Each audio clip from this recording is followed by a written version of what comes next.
Well, our first segment on today's Big Blend Radio Show is about the powerful World War II documentary. It's called Return to Hardwick, home of the 93rd Bomb Group. And the Bomb Group, the 93rd Bomb Group, was one of the most decorated, most traveled, and most effective bomb groups of World War II. And they helped to cripple Hitler's Europe from the air. They did some really daring bomb raids, and you can see this in the film, in this documentary, and it talks about, the actual group's history, who they are, and share stories of their family traveling over from America to England to really go to the airbase. Now, Glenn Burrows from Norfolk Tours, and he's one of our history experts and travel experts telling us what's going on in England. We've done segments with him about the airfields, the World War II airfields in England, just another connection between the two countries. And he'll be on the show with us, but also it is just really nice to watch this documentary and see his area, but also, to explore, an airbase that a lot of these are forgotten. And this one is not, especially with this film. So we're excited to have filmmaker Michael Sellers back on, well, not back on the show, but for his first time joining us on the show to talk about this documentary. Thank you. Hi, Michael. How are you doing? Good. Thank you for having me. Hey, this is great. So, we could be doing this in the middle of the airfield, or we could do it in a winery, but today we're doing it in a winery. I hope that's okay with you. Yeah, that's okay. You'll have to ship me some wine maybe later. Oh, yeah. We recommend the Barn Owl, and actually all of them. They're pretty good. I want to tell everyone to go to your website. It's hardwickfilm.com to get connected with everything, and you can get it on iTunes and also Amazon. And but it's a really, really a cool movie. It's very powerful in regards to it's heartwarming. And just the whole way you've done it, just the visuals, going back in the history, and having everyone tell their story. I thought it was really eye-opening, and I think it's something important for us to watch and understand and not forget the heroes of World War II. Yes, that's correct. I mean, it's the film started in such a simple way. The 93rd Bomb Group, which was stationed over in England during the war, they still meet today. They still meet today at reunions, and it's mainly the second and third generation that meet. So, they have projects. They're a nonprofit organization, and this idea of this film came up, and it started very simple. We thought it was just going to be a DVD to hand out to people, and it's kind of come into this now. Wow. I wish that these kind of documentaries could be shown in schools, because I remember going through high school that, to me, history was, oh, no, not again. I'm so bored with it. Sorry, teachers. But I think films like this would actually spark interest in history and a deeper understanding of what war's about and what actually happened. Yeah, I agree with you. And the one thing that I have been trying so hard in the last year is that we went kind of on the road to museums and festivals, film festivals. And the idea when you do that is you sort of gain interest in the film. You get people on board, and you send your film off to distributors and say, hey, you wave your hands really high and go, notice us, we want to be distributed. And what that means is that they have the power to get it out to everybody else. So not only are we, on iTunes right now as a pre-order for June 9th coming out, they have down at the bottom of their list companies that distribute to libraries and educational institutions. So they have already made that deal, and the film will be sent to these places. Not only your Walmarts, your Best Buys, and stuff like that, but that's one of their main goals. So I was really happy to see that on the list. That's wonderful. I want to bring our next guest on the show here. I was mentioning Glenn Burrows over in Norfolk, England, and so I got to bring him on, and I encourage you to go to his website, norfolk-tours.co.uk. You can listen to his previous interviews with us through the years and read his articles. Just go to blendradioandtv.com. You'll see him in our expert department. So, Glenn, how are you doing over in jolly good England? I'm fantastic in lovely old, jolly old good England. Thank you very much. It's great to have you back on, Glenn. And how was it? How did you enjoy the film watching that? Because Nancy and I are going, it's Glenn's land. Where's Glenn? Yes. So it's got to be, being there and knowing that you take families to like the World War II airfields and on tours of the area for family history, I think this is a fabulous story of family history. Well, it is. I mean, that is exactly what it's all about. It's about making a connection. There was one lady there who went to where her father's billet was. In the middle of a wood, they found an old piece of concrete, and that was where the billet was.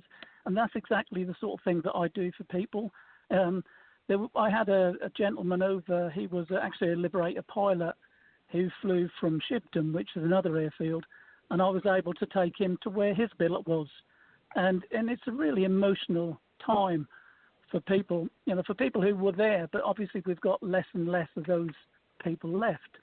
I'm taking children of people who were over here, and my one connection to Hardwick was I had some sisters come over whose dad was stationed at Hardwick. Their mum was actually a nurse in Norwich Hospital, and wow. They met at a dance in Norwich, and got married in the Roman Catholic Cathedral in Norwich. So with my research that I did, I found the newspaper article about their wedding, and I took the girls to the cathedral so they could see where their parents were married. And the newspaper article actually said the pub where they had their wedding reception, and I was able to take them. I was actually able to take them to the pub where their parents had their wedding reception. And the really interesting thing for me and possibly for Michael is that this particular chap came from Texas, and some of the lads from Texas who were stationed at Hardwick actually put on a rodeo for people in Norwich while they were over here. Wow. And there's I went through the newspapers while the girls were here, ready for when the girls came, and there was quite a lot of reports about this rodeo in Norwich put on for the locals by these Texan cowboys. Cool. Wow. So all of that sort of stuff is amazing. Wow. That is my true culture there. Yeah. You know about Texas. Yes. That's Texas. Mike Guardia. I want to bring Mike on. Mike is an amazing author, military historian, and he knows about teaching. So he's an awesome educator. I can say that personally, especially with his books and shows with us. But Mike, you were in Texas, right, for a while? Indeed. That is my home state, as a matter of fact. So now, have you ever ridden a mechanical bull? Not very well, but I have had the experience. No, welcome back, everyone. Go to Mike's website. It's MikeGuardia.com. And Mike, how many books are you on now? I can't keep up. All righty. Well, hi guys. I just want to say that it's great to be back on the show, and I know I'm creeping around here in the background, but so as of right now, I have 16 books in print. Numbers 17 and 18 are coming out this year, and then 19 and 20 are going to be out in the spring of 2021. He's really busy. He is. Now, Mike, watching this documentary that other Michael did on the show. So you're going to be Mike, and Michael's got to be Michael. Yeah. How does that connect for you in some of the research that you do for what you write about, all the military history? Well, you know what I think really enriches the research process for me is the amount of personal connections that you make along the way. I found that the research process becomes exponentially more effective the deeper the personal connection is to it. When you're out there and you're interviewing these veterans and you actually sit down and you get to speak to them face to face, and you hear all of the different intonations, you hear all of the changes and inflections in their voice, and you can really read their facial gestures and how they present themselves whenever they're going through old documents, and how they share even old photographs with you. That in and of itself, I think, just adds a metaphysical element to it that exponentially increases the value of your work and gives it a greater downstream effect. And that's one of the things that I think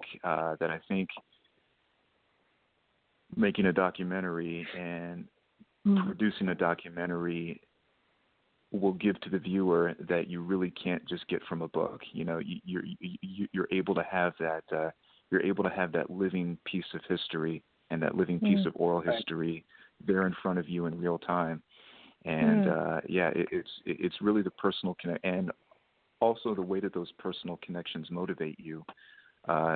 You know, they really spur you on to find more projects and tell more stories. I want to liken it in some ways, and I use the term loosely, but it's almost an intoxicating effect. You feel compelled to really put your heart and soul into the story and keep telling more stories, because you know it's not only a personal satisfaction that you get from it. You also do, I think, a greater public service by ensuring that these stories don't die along with the veterans. Yeah, that's the key there. That's definitely the key. Mike, first of all, thank you for those comments. I would say it all starts with the books, though, because in doing this documentary, not only talking to the veterans and the people that are descendants from the veterans, we got to jump into the books, because the books have the facts, and that's where the records are. So great book on the 93rd is Ted's Traveling Circus that I jumped into immediately. It's a history of the 93rd and got my head around that and what they went through. But yeah, thank you. And then it's jumping out in the documentary to be able to capture all this stuff on camera. You got to get it on camera. That's the only way you're going to make a true documentary, and you hope you get the right stuff. And doing that, I wanted to touch base because I know you've done things like, you know, producing a Man-Fire food series for Food Network, and I've done independent feature films. You've done all these different things, and this, to me, going into a documentary like Return to Hardwick, you are, like Michael was saying, about getting these personal stories and that personal connection. So integrity plays a big role in this. And how was that actually filming the veterans' families, the veterans, and you know that there's that, like I don't know if I would breathe doing it. Yeah. Well, I tell you what, the entry in for me to this project, it started out very personal. My grandfather was a bombardier navigator in the 93rd Bomb Group.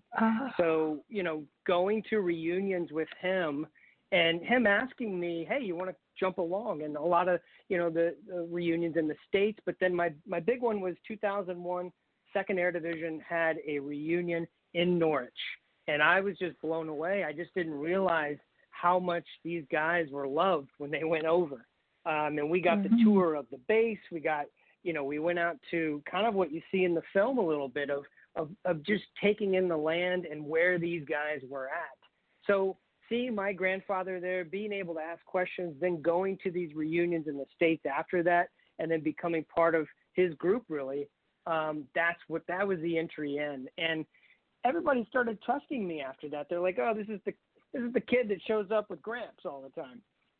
So, you know, they know me and they felt comfortable to sit down with me and talk to me. And sometimes it was multiple times to be able to sit down with them. And then you start getting all this footage and you start talking about the documentary that they want to do. And you kind of give a thumbs up and you say, yeah, I think we can do this. Let's source some photos from people. Let's see what our kind of local historian that we have. His name is Don Morrison. He sort of archives a lot of stuff. He's got films of back then. Putting those all together, then you start seeing like, okay, this is something here. I think we can put a documentary together. So that's how it kind of goes. I love it. And you know, Glenn, I know you take people out to these airfields, but it's kind of interesting because we've talked about this. I remember with the Millionaires unit, it was the first Air Force. The guys who started the U.S. Air Force out of, is it the Millionaires Club out of Yale College that they started flying. And it has to do with the skies. And I know they did in Florida. They started learning how to, you know, fly. And I was looking at these airplanes. And Mike, these are a little bit different than your Tomcats, right? Right. Your F-14s and 15s, these are a little bit different. But looking at these and thinking about what it was like to go up and be in those little planes, but Glenn, it's because of your skies, right? There's a reason why they chose the airfields to be in Norwich and in your area. Well, the one thing about Norfolk is it's relatively flat I mean, we haven't got any mountains. I mean, we have got some hills, but they're not hills really, unless you're on a bicycle, then they're hills.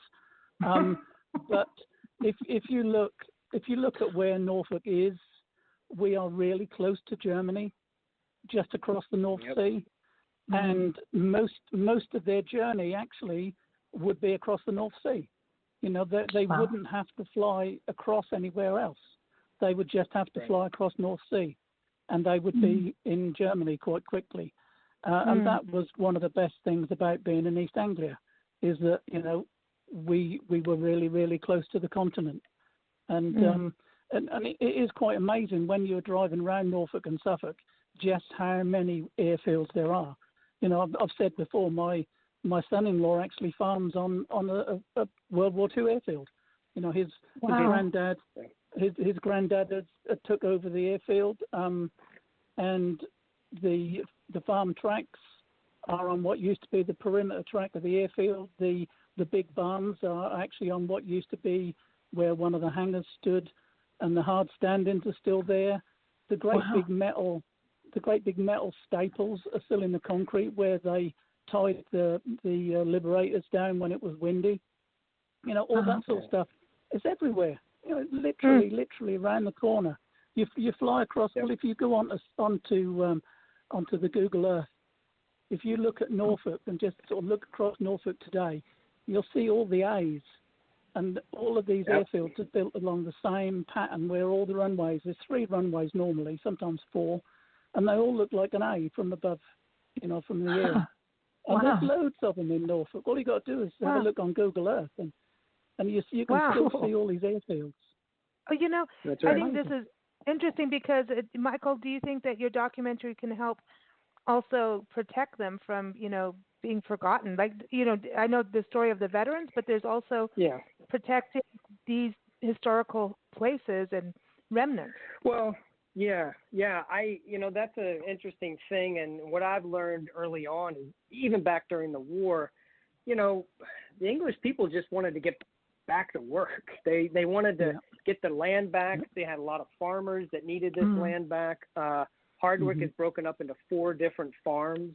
So, you know, it kind of, unfortunately, they needed to bulldoze buildings down because they needed to plant their crops. So one thing that, as you see in the film, and we sort of allude to that is surrounding that area too, and, you know, like Glenn was talking about, are other bases that still house something, like a museum or some buildings that are left where it represents what used to be there.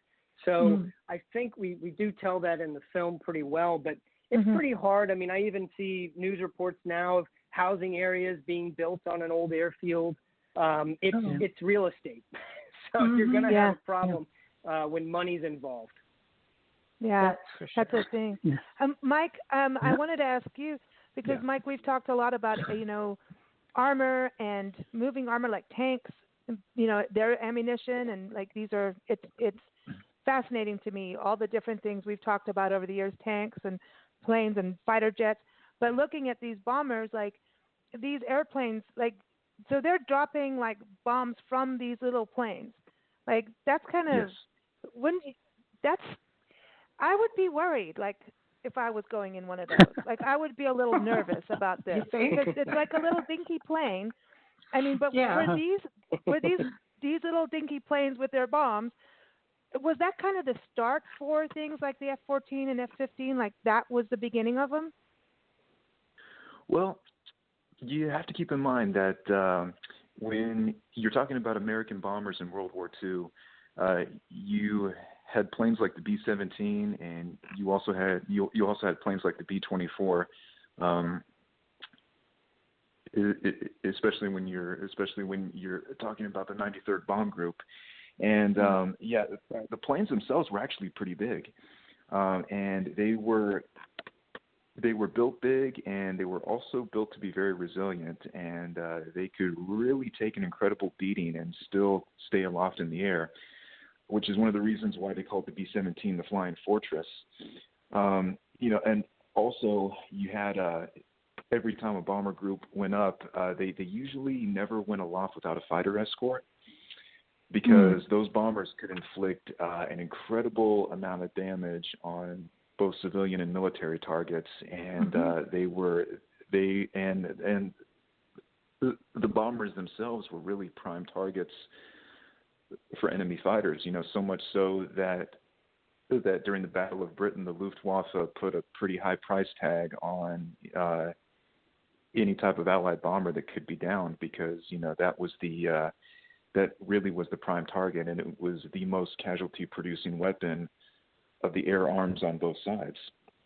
So it was dangerous, and you knew that every time you went aloft in a bomber, you were flying something pretty big and you were flying something resilient, but you had a bullseye painted over pretty much every square inch of that airplane, because anything that could fly on the enemy side really wanted you dead, and they were willing to throw pretty much anything they could at you to bring you out of the air.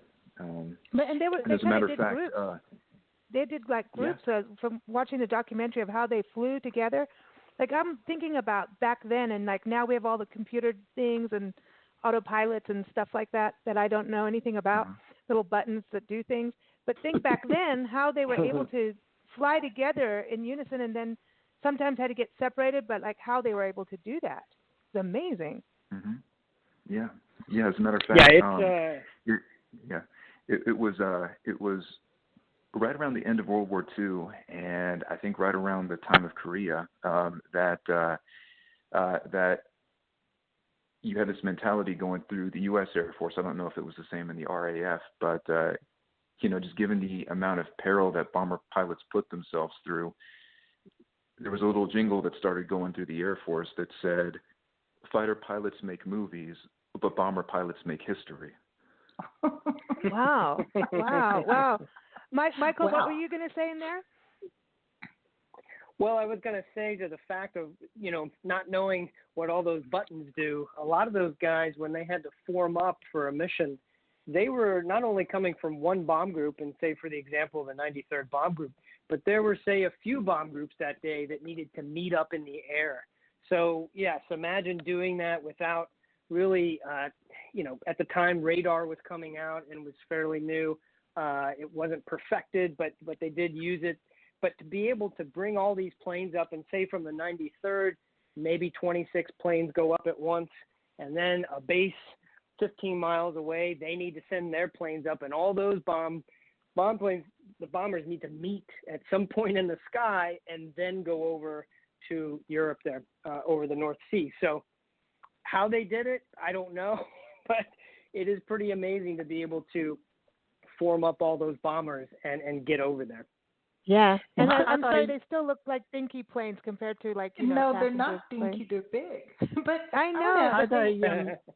When they drop the bombs, because you watch the films and you always see the plane that dropped the bomb gets out of there as the bombs are dropping in sequence in different places, and so the plane is gone before the bombs actually hit ground. Do they calculate, I just remember an algebra teacher telling me if you were going to be in the Air Force and drop bombs, you would need to know algebra so you could drop the bombs in the right place. Yes. And I always thought that was a little, so it is true. He was telling the truth. Well, they had a very secretive device called the Norden bomb sight. And that bomb sight, every plane, every bomber was fixed with that in their nose. This is something my grandfather did during the war. And that sort of did your calculations for you. Mike may have even a more technical breakdown of this device, but it was a very secretive device that was taken out of the plane every time they landed. They had to go get it checked. It was put in a locker. If the plane did crash, my grandfather had a .45 gun on his side, and he was told to shoot through the middle glass if they did crash, land, if he survived. So that technology would not be picked up by the Germans. So they did have this. This was there, and it was something that they physically looked at. And at one point, when they do come over the target, the bombardier actually takes control of the plane. The lead plane is actually flying with that device. And then once the bombs come out from the lead plane, all the other planes behind see that happening, and they drop their bombs at the same time. Wow. Wow. Yeah, I mean, Mike? when you were asking about how they actually met up in each of the bases, they had a guide aeroplane that was painted in really striking colours and patterns, and then that lead aircraft took them out over the North Sea, and that was where they all met up. So, like you say, about 20 from one and 20 from another, they would all meet up over the North Sea and then go on to Germany.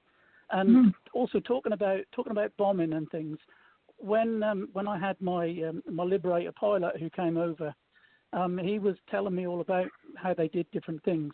But when he went back to America, he then worked for NASA, and he was the bloke who worked out the trajectory for the Voyager trip to Mars. And I was talking to him about that one day, and he said that the reason that was really complicated was because Voyager was moving, Mars was moving, and the Earth was moving. So we had three different things that were moving, and he had to work out when the one that he wanted to was going to hit the one that he wanted it to hit. And that was really difficult. Right. And that's the same thing as dropping a bomb, because you actually drop a bomb not actually where you want to drop it, because you're probably 20 miles away from it. But you have to drop it because the bomber's still going to keep traveling even when it's come out of the airplane. So, you know, it was quite complicated. And that's just like when I took archery, the arrow never went where I wanted it to go. It went sideways. Well, that's because you're in the vineyard. Mike, I wanted you to touch on the secret thing. I mean, isn't that kind of, when we were talking about the fighter jets, that's kind of, there were hidden things too. Like you had to be careful of the enemy knowing what you have. Absolutely. Mm-hmm. So yeah, the whole bomb sight device was actually predicated on a concept called parallax, and it's how you calculate the distance from what you want to shoot to where you're actually aiming from. And the whole device was built to compensate for that.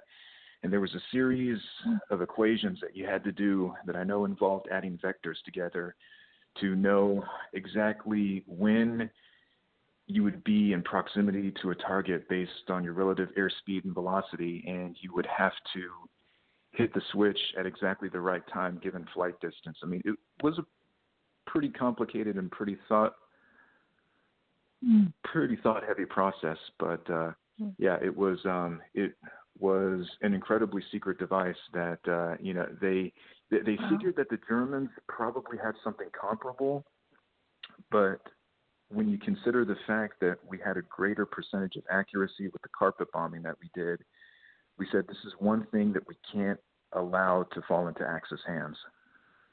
Mm. Wow. Yeah. So I want to go back to you, Michael. You have the narrator is Michael, another Michael Cudlitz from The Walking Dead. Yeah, another Michael Cudlitz. Yeah, Cudlitz. Yeah, Michael Cudlitz. So tell us about him getting involved, because it seems that he's got in. I know that there's there's a bunch of folks who we all geek out on different things, and it seems like this is part of his.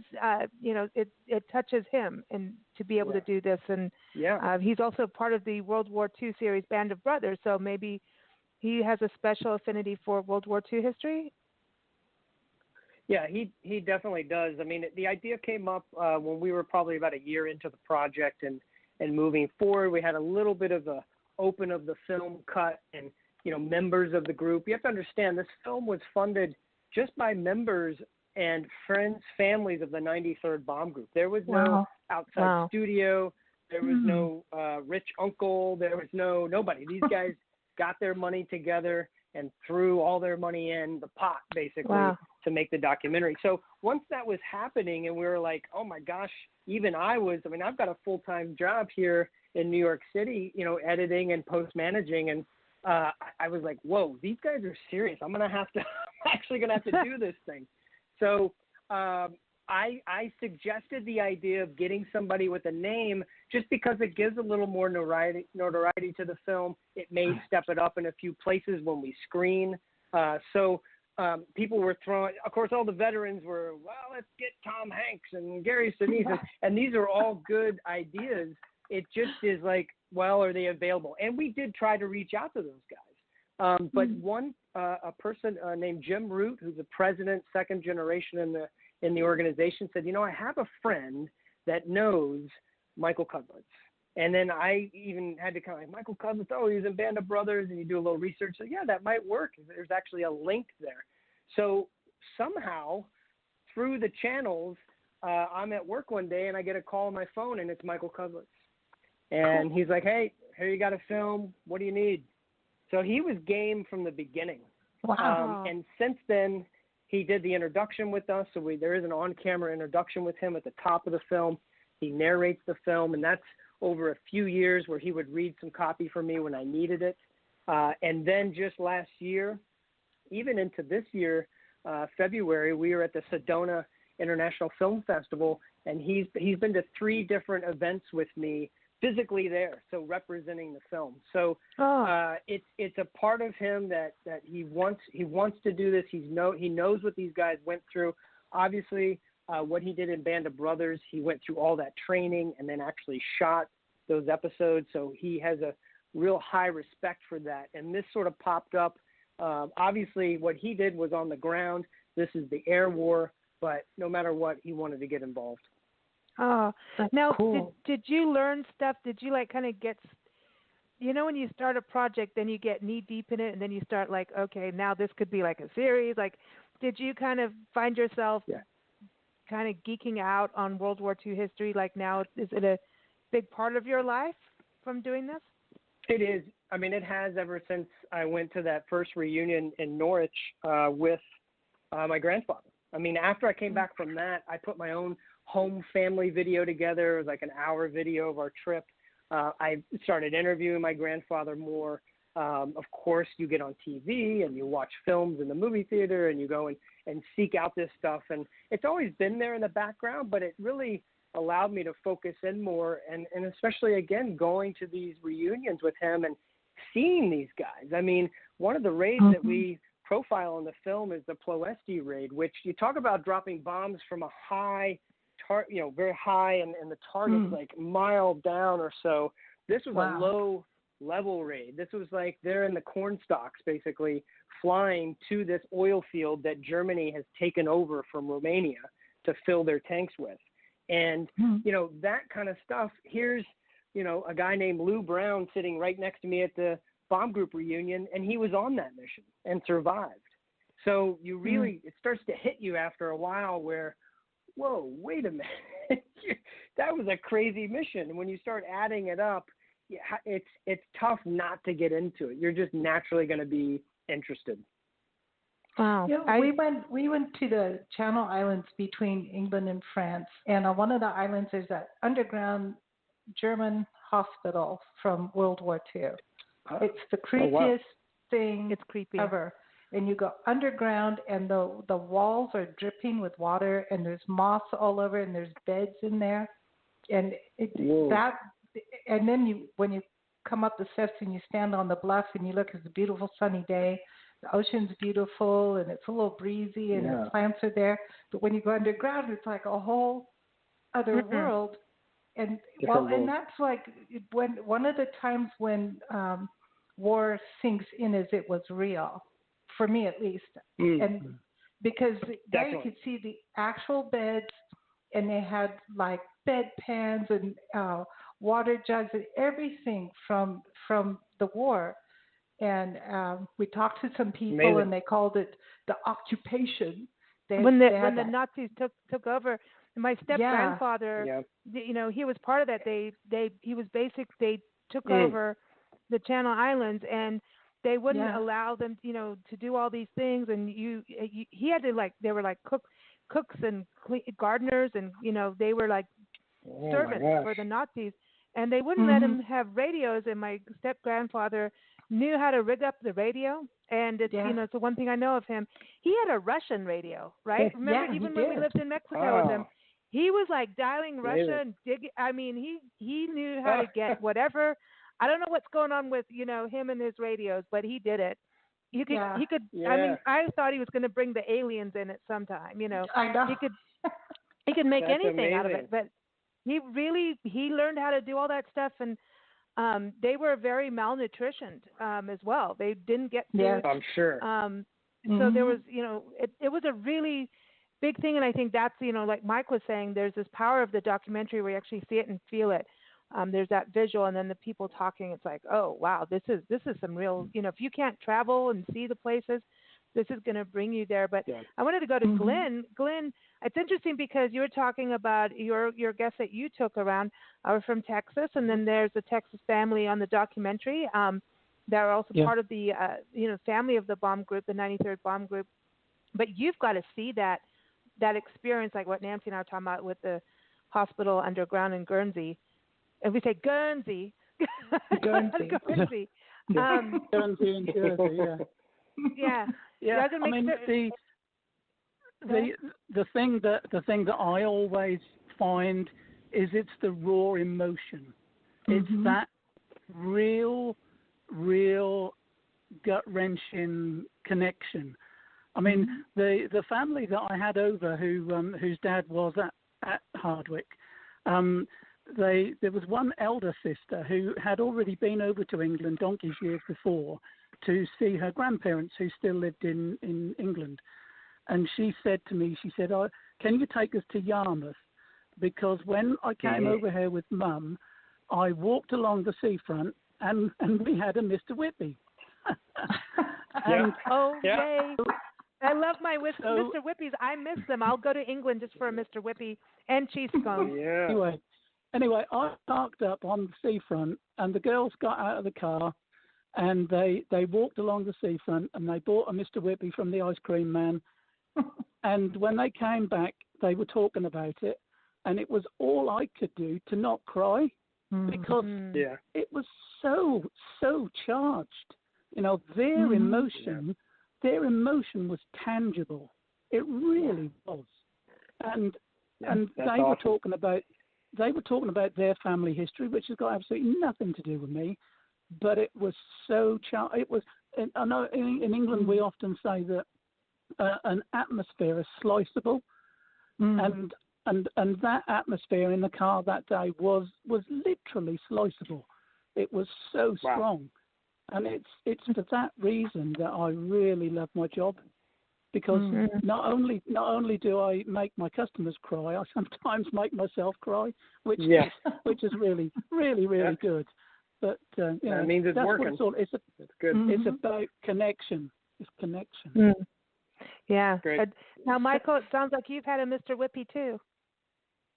I have, in fact, I had to go to Hardwick a few times to do all the drone shots in the film, and one of my friends over there, Colin Mann, we took a trip out as well. It was a little bit windy that day. It gets very windy over there, but yes, I have been there and done that. Yes, the Mr. Whippy. It's a childhood memory. This is a good trio. So Mike Guardia writes the book, and Michael produces a film, and Glenn takes you to all the sites you need to film. How about that? Good trio. Good trio. Right on. Yeah, I like this. This is awesome. I like this. So Mike, this is the thing too. I mean, when I think about all the people you've interviewed over the years, it's special to have that. When I think about Hal Moore, he would have. I think he would have enjoyed this documentary. Oh, absolutely. Yeah. Absolutely. He loved watching documentaries, and I could tell that being interviewed for the numerous documentaries he sat for, it in a lot of ways was therapeutic for him. That's a good point too. Yeah, that the therapy part of it and being able to speak, and it's a different thing because I think we've had opportunities to, chat with, if it's not like a direct interview, it just be comfortable. And, veterans of different wars we've interviewed over the years. And there's just this way of like, you're not, don't be like the drill sergeant. You know what I mean? You got to kind of calm down and really sit and listen and make everybody that you're talking to so comfortable to be able to hear the story. And then some folks want to tell it, and they'll tell it over and over again. So everyone's kind of different. Michael, for this, it was interesting because you also had the family discovering things. You had both, which that's got to be, Yeah, it's, and, there's an example with Gail, who is in the film, which she's been back to Hardwick one other time. And, following her journey and being able to, I didn't really know if Gail was going to be part of the film. You just start rolling the camera, and I had met her first actually on that trip. So, but you start making notes and you realize that the puzzle starts to come together. And in asking her, she told me, "Oh yeah, I've got photos." I said, "Oh, that's great. Most people have photos." She's like, "I've got letters." I'm like, "Oh, you've got letters." Well, yeah, and that then was amazing. Finding out that it was her mother that wrote all these letters, and Cool. from a female's perspective, being in the Red Cross on the base, it just all started to line up. The boxes started to check, and I'm like, okay, there's something here. So my family lives in Missouri, and Gail is from Missouri. So when I went to visit my family a few years ago, I would travel down to Springfield, and I interviewed her a couple times. So it was nice in that way that we sort of had that connection. And even the end of the film is a little bit of a surprise. We had to go kind of back to the church there because we didn't get it the first time.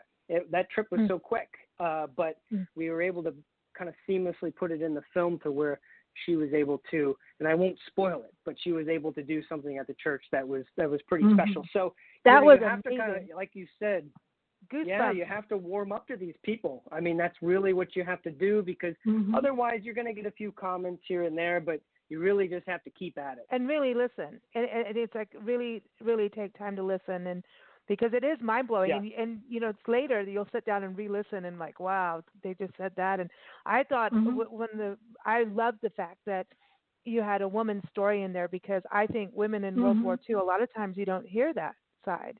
You don't. That's true. Rosie the Riveters and everything, but not actually out there doing things and on the front lines.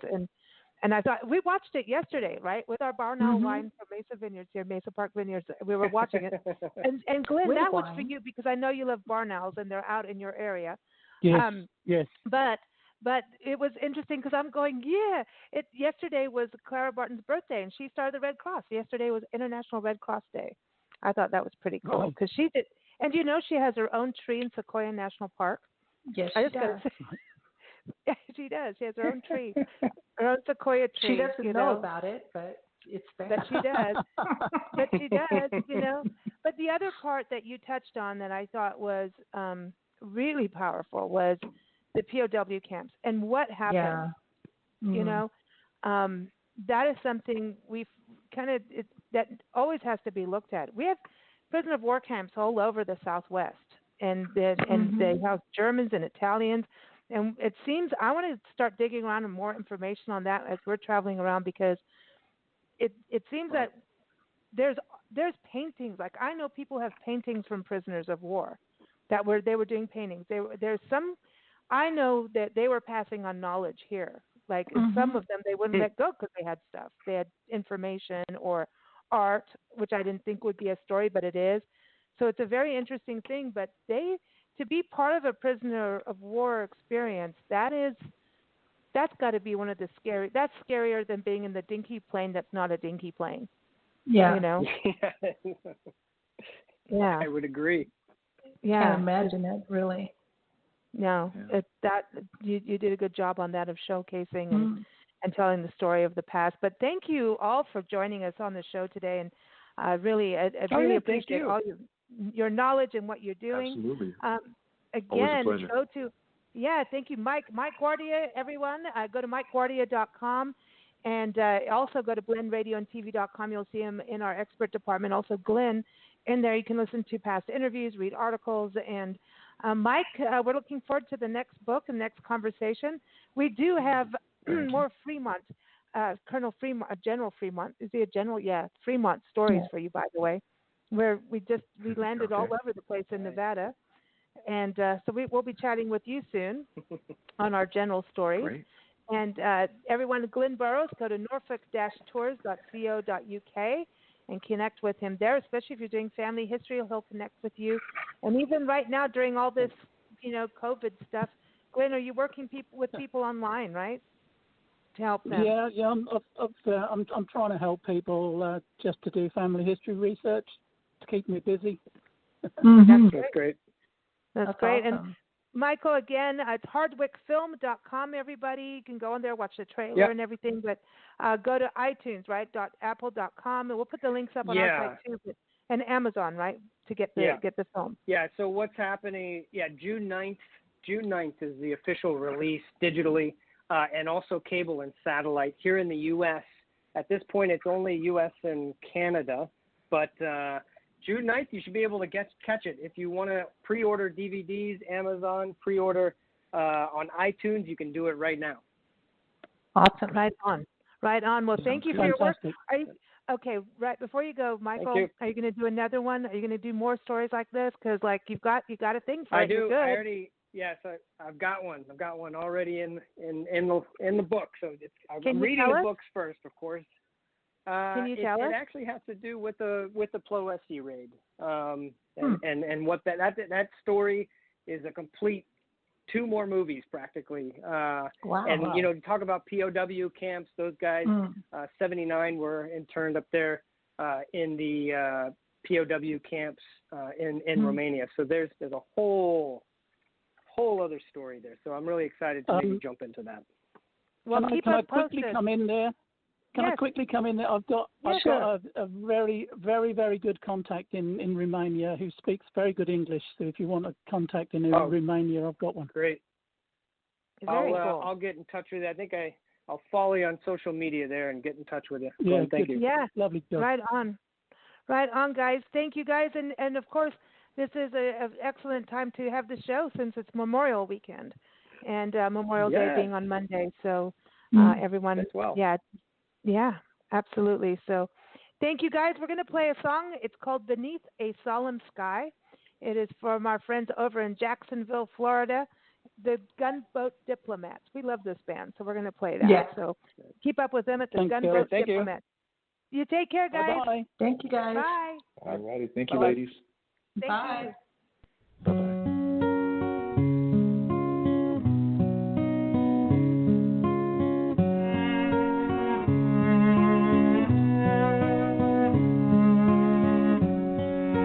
Brown and withered garden, there's a chapel in the sand, where the wicked and the faithful come to make their final stand. As another bitter season ends, now the hour is at hand, for the seeds of hope have fallen on parched and stony ground. Can you hear the prophets calling as the world keeps spinning round? But it all goes with the territory, and for what it's worth, the meek and brave prepare a grave in the dusty, barren earth, while the bones of last week's promises are buried in the square. The saints and doubting Thomases all bow their heads in prayer, but the words will bring no comfort to the foolish or the wise, till the heavens rain on the brittle grain like teardrops from the quiet, solemn sky.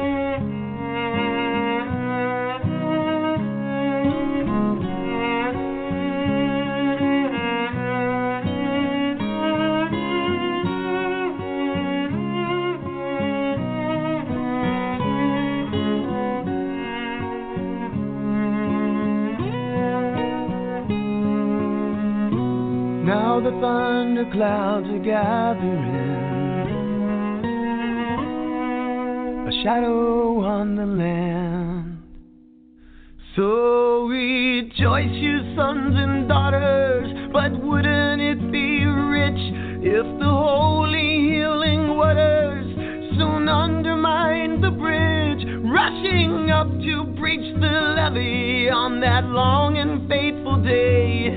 Till the rising flood made it clear as mud, all the sins are washed away. Down the ancient winding river to the dark and briny sea. Now these old foundations shiver at the sacred memory of that brief and blessed moment when Providence supplied a sad lament for the penitent who are damn well sanctified. Oh,